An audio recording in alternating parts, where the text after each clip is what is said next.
Hello everyone, welcome to launchpad education.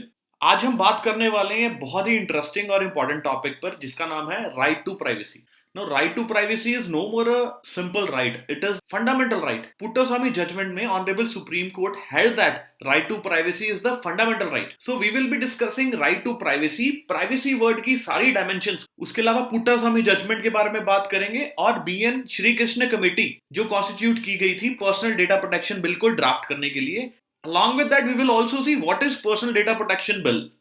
And these all things become very important from your exam perspective. जो privacy word है usually it confuses us because हमारे मन में एक question आता है कि अगर कोई मेरा नाम पूछ भी रहा है कोई भी सोशल नेटवर्किंग साइट पे, मैं अपनी डिटेल्स दे भी रहा हूँ, अपना एड्रेस दे रहा हूँ, अपना एज, अपना रिलीजन, अपनी कास्ट, तो what is wrong? So we will be discussing कि what is the line which defines what is wrong and what is not wrong. So after we conclude this video, आपके दिमाग में एक structure तैयार हो जाएगा। You will get to know कि right to privacy है तो इसमें क्या लिखने की जरूरत है, क्या समझने की जरूरत है, how you're going to draft your answer. So let's start our video. So as I have already told you, in Puttaswamy judgment, Honorable Supreme Court has held that right to privacy is inherent to Article 21. ऐसा नहीं है कि judgement में ये बोला गया कि एक all together different article create किया जाएगा जिसमें बोला जाएगा this is for right to privacy. ऐसा नहीं था कुछ, लेकिन उन्होंने बोला जो आर्टिकल 21 है उसके अंदर ही राइट टू प्राइवेसी है।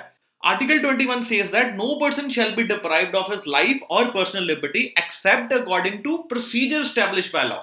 इसका मतलब है आपकी लाइफ और पर्सनल लिबर्टी को स्टेट आपसे छीनेगा नहीं, except according to procedure establish. मतलब अगर कोई प्रोसीजर एस्टैब्लिश कर देता स्टेट और वो प्रोसीजर ड्यू भी है तो आपकी लाइफ और पर्सनल लिबर्टी को डिप्राइव किया जा सकता है। Now what is procedure establish by law and what is due process of law?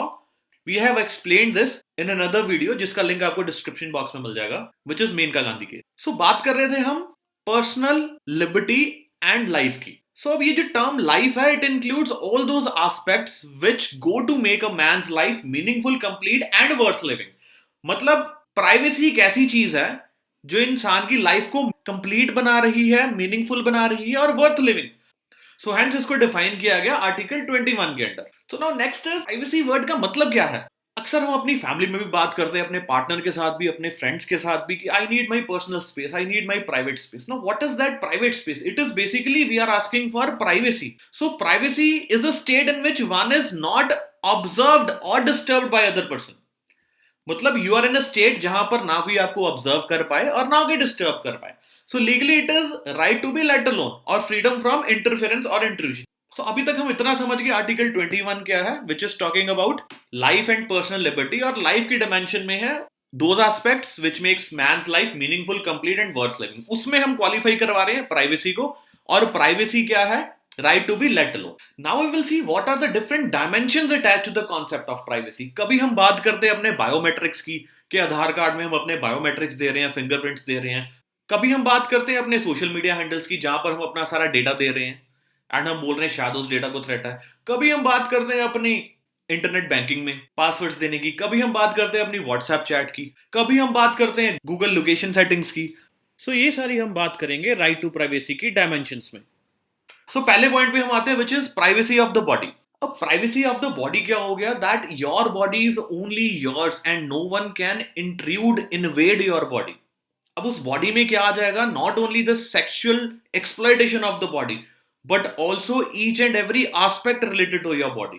Let's say you have gone to some laboratory to give a blood sample और आपने बोला कि मेरा लिवर फंक्शनिंग टेस्ट कर दीजिए और उन्होंने आपका ब्लड सैंपल ले लिया।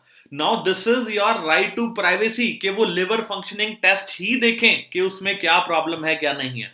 वो उससे डाइवर्ट होके आरएफटी नहीं कर सकते, रीनल फंक्शनिंग नहीं बताएंगे।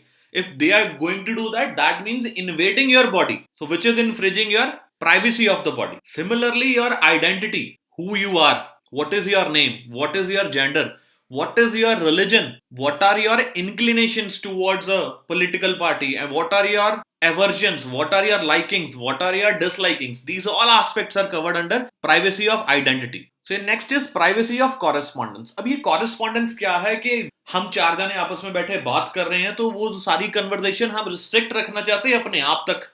हम दो जने बात कर रहे हैं तो अपने आप तक। सिर्फ यही नहीं, अगर मैं किसी मशीन के साथ भी कोई बात कर रहा हूं तो वो सिर्फ मशीन तक ही लिमिटेड रहे, वो जो डेटा है वो आगे ना जाए। लेट्स से अगर मैं गूगल में कुछ टाइप कर रहा हूं, it should not go to anyone else. Now let us suppose एक मैरिड कपल की आपस में लड़ाई हो रही थी और लड़ाई में हस्बैंड ने वाइफ को बोल दिया I want divorce from you, मैं आपके साथ नहीं रह सकता। इतना बोल के वो अपना बैग उठाता है और अपने ऑफिस चला जाता है। ऑफिस में जब वो काम करने लगता है और अपना लैपटॉप खोलता है तो वो क्या देखता है, साइड पे उसके सजेशंस आ रहे हैं, for matrimonial disputes consult so and so lawyer, best divorce lawyer of the country. और वो हैरान हो जाता है, कहता है यार मैं तो सिर्फ बात कर रहा था अपनी वाइफ के साथ इस रिलेटेड, मैं तो 100 बातें करता हूँ, इसका मतलब कोई और भी सुन रहा था इन बातों को। So this is privacy of the correspondence. That means whatever you want to talk, it should be limited to the person whom you are going to talk with. So next हम देख रहे हैं privacy of data. अब ये data क्या है? Data means इसमें हो गया जो हम अपने सोशल मीडिया हैंडल्स पे डेटा अपलोड करते हैं, या फिर हमारे लैपटॉप्स में, फोन्स में जितना भी data related to our businesses, related to our studies, personal data, कोई फोटोग्राफ्स, एनीथिंग, ये वो सारे डेटा की बात हो रही है। Now let's assume you are humming a song, you really like old school songs of Mohammed Rafi type. अब क्या होता है, you dress up and go to your work, you open up your gadget, उसमें आप क्या देखते हो, आपको एक प्लेलिस्ट मिल रही है मोहम्मद रफी की। सो यू आर अमेज्ड कि आज सुबह ही तो मैं गाना गा रहा था, ये कहां से मिल गई?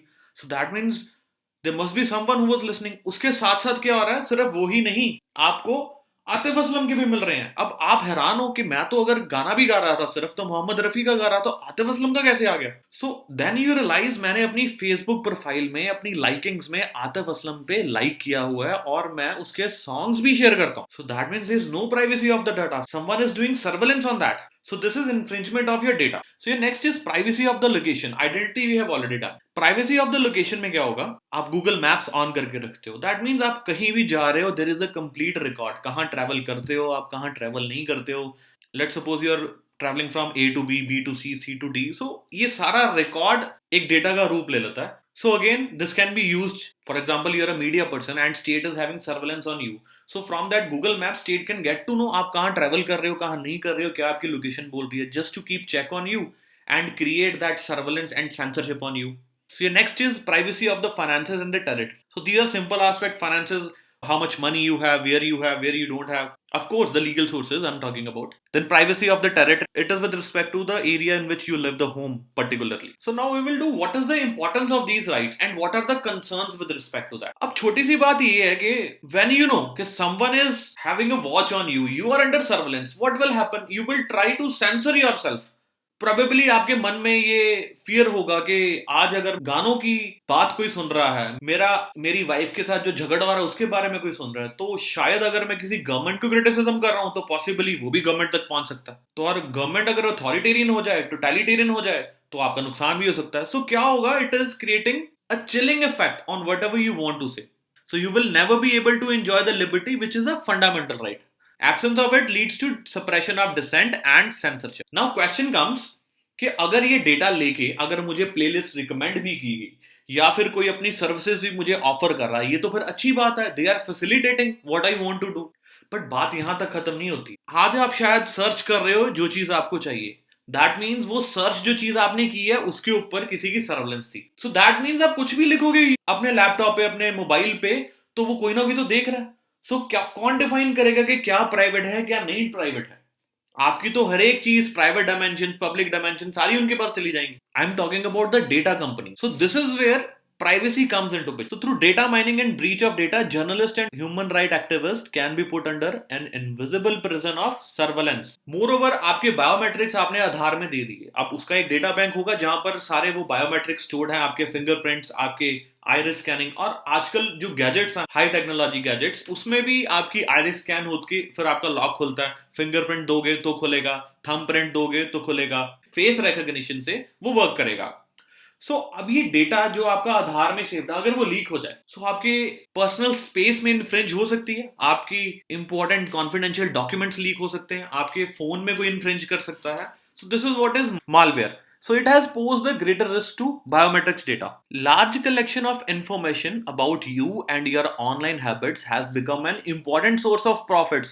यहां तक कोई प्रॉब्लम नहीं है, but also a potential avenue for invasion of privacy because it can reveal extremely personal aspects. This is important कि आपके extremely personal aspects भी तो reveal करेंगे. There is no differentiation कि ये personal aspects हैं, ये नहीं है, डेटा तो सारा जाएगा. Now we will see ये जो सारे concerns थे privacy से related, पुट्टास्वामी जजमेंट ने इसको कैसे एंड किया. सो पुट्टास्वामी जजमेंट ने ओवर रूल किया previous judgement of Supreme Court which is Kharak Singh versus State of UP and MP Sharma versus Union of India. इसमें क्या था, सुप्रीम कोर्ट ने पहले हेल्ड किया था कि right to privacy is not the fundamental right under Indian constitution, और government का भी यही टेक था कि privacy is not the fundamental right because it is not explicitly mentioned anywhere in the constitution. Moreover, privacy is the domain of the elite section. ये elite section के लिए, और जहां इंडिया की बात आती है, गरीबी इतनी है, we have to use all this data to provide them better services. ये argument था गवर्नमेंट का, but Supreme Court was of the very progressive view. They were of the opinion that constitutional makers wanted the autonomy for the individual, and right to privacy brings the Indian subjects that autonomy. So, unanimous judgment passed. It was a 9-judge bench which held that right to privacy is the fundamental right and is protected under Article 21. Supreme Court also held that the fragrance of right to privacy is coming from the Constitution itself. So, हम privacy को अलग नहीं कर सकते. It is very much intrinsic to Article 21. अब आधार card का question बीच में रह गया था कि अब आधार ने तो बायोमेट्रिक्स लिए हुए हैं, तो क्या वो इन्फ्रिंज कर रहा है to privacy. So Supreme Court ने उसके रिगार्डिंग भी बात की। उन्होंने बोला there is a triple test parameter कि कब आप प्राइवेसी को इन्फ्रिंज कर सकते हो, it is not an absolute right. तो उसमें उन्होंने पहली कंडीशन क्या बोली कि अगर तो आप एक लेजिस्लेशन लेके आ रहे हो, एक लॉ बना रहे हो which is legalising the collection of the data, और वो लॉ का पर्पस क्या है, उसका पर्पस ये है कि it is being drafted in national interest और security. So a legitimate state interest like national interest or security. Third चीज उन्होंने ये बात की कि there has to be a proportional connection. You have to establish that connection between data collection and objective which state is claiming to achieve. जैसे state बोल रही थी हमें गरीबी हटानी है, हमने पब्लिक डिस्ट्रीब्यूशन सिस्टम में इफेक्टिवनेस लेके आनी है, इसीलिए हम आधार कार्ड का यूज कर रहे हैं।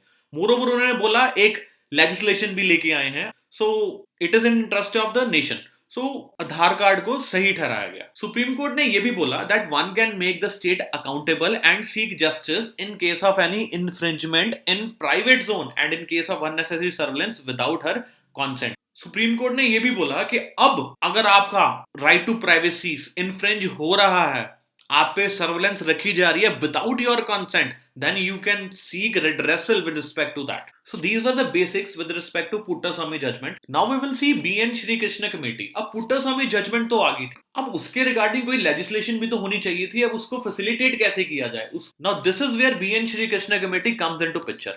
ये कमेटी कॉन्स्टिट्यूट की गई कि आप हमारे लिए एक ड्राफ्ट तैयार करो, पर्सनल डेटा प्रोटेक्शन ड्राफ्ट, जिसमें आप एक्सटेंसिवली कवर करो कि इंडिविजुअल का कंसेंट क्या है, डेटा प्रोटेक्शन क्या है, उसकी स्टोरेज क्या होगी, डेटा कितने टाइप्स का होगा, critical data, personal data, umbrella data, उसको स्टोर कहाँ किया जाए, इंडिया में किया जाए कि बाहर करने का भी अलाउ किया जाए, उसकी प्रोसेसिंग का सिस्टम क्या होगा।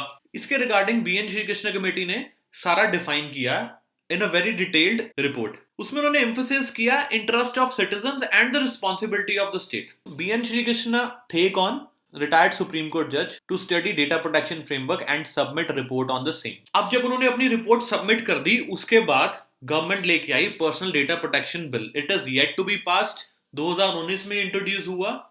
अब ये बिल ने क्या किया? It seeks to provide for protection of personal data of individuals and establish a data protection authority for the same. अब ये बिल क्या कर रहा है?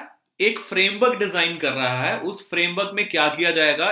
इंडिविजुअल्स के डेटा को प्रोटेक्ट किया जाएगा, और अगर वो डेटा प्रोटेक्शन की इन्फ्रिंजमेंट होगी तो उसके रिड्रेसल के लिए डेटा प्रोटेक्शन अथॉरिटी भी एस्टैब्लिश की गई। इसमें जो एक बहुत क्रूशियल एस्पेक्ट था बिल में वो ये है दैट इंडिविजुअल शुड नो कि उनका डेटा प्रोसेस किया गया है कि नहीं किया गया है, और इसके अलावा किसी और फिड्यूशियरी को तो नहीं हैंडओवर किया गया। अब फिड्यूशियरी कौन होता है? You just assume it is the company जो आपकी डेटा को प्रोसेस करके उसको यूज कर रही, that is the fiduciary. It further says that processing of data will be allowed only after the consent is given by the individual। मतलब अगर आप अपना consent दे रहे हो fiduciary को that you are allowed to process my data, तभी आपका data process किया जाएगा। अब प्रोसेसिंग के लिए होती है एक थर्ड फर्म, कुछ साल पहले न्यूज में बहुत थी, कैम्ब्रिज एनालिटिका। वो क्या थी? एक प्रोसेसिंग फर्म थी जो डेटा को प्रोसेस करती थी। अब तो इतना दिस अ बिग डेटा, वो डेटा का क्या करना होता है? उसकी सारी प्रोसेसिंग करके कौन सा डेटा कहाँ पे काम का है, किसको जरूरत है, क्या बोल रहा है क्या नहीं बोल रहा है, this is the work of data processing company. So ये बिल प्रोसीजर भी मेंशन करता है कि जो डेटा है वो प्रोसेस कहां पर होगा, इंडिया में प्रोसेस होगा कि बाहर प्रोसेस होगा। जो तो बेसिक डेटा की बात है वो तो प्रोसेस बाहर भी हो सकता है, लेकिन जो क्रिटिकल डेटा है या सेंसिटिव डेटा है वो प्रोसेस कहां होगा, इंडिया में ही प्रोसेस होगा और स्टोर भी इंडिया में होगा। सेंसिटिव डेटा के लिए आपको परमिशन मिल सकती है, लेकिन क्रिटिकल डेटा तो स्टोर भी इंडिया में और प्रोसेस भी इंडिया में। सेंसिटिव डेटा लाइक आपके बायोमेट्रिक्स, जिसमें आपके फिंगरप्रिंट्स आ गए या फेस रिकॉग्निशन आ गया। So now Puttaswamy judgement, BN Srikrishna committee and personal data protection bill becomes very important. इसके बाद हम देखेंगे what are the international conventions with respect to this. One is universal declaration on human rights and another one is international covenant on civil and political rights. Covenant का मतलब क्या होता है? Law. So both these documents and their respective articles provide for right to privacy. What you have to understand और learn is that international conventions कौन सी हैं। One is Universal Declaration on Human Rights. Next is International Covenant on Civil and Political Rights. That's it. और ये बात क्या कर रही है? They are providing for right to privacy. And the third one is General Data Protection Regulation (GDPR), which is a regulation in European Union law on data protection and privacy. इसके regarding 2019 में prelims में question भी आया था. Now next, what you have to do, you have to just go through the text कि ये bill है क्या, या फिर वो जजमेंट में और क्या इंपॉर्टेंट चीजें आई थी। तो मेरा एम ये था कि मैं आपको एक स्ट्रक्चर तैयार करके दूं, ताकि अगर आपको कभी भी इन फ्यूचर इसके रिगार्डिंग कोई भी क्वेश्चन आए, you are able to write what is required. So I hope you like the video. So don't forget to give it a thumbs up and subscribe to our YouTube channel Launchpad Education. Thank you very much.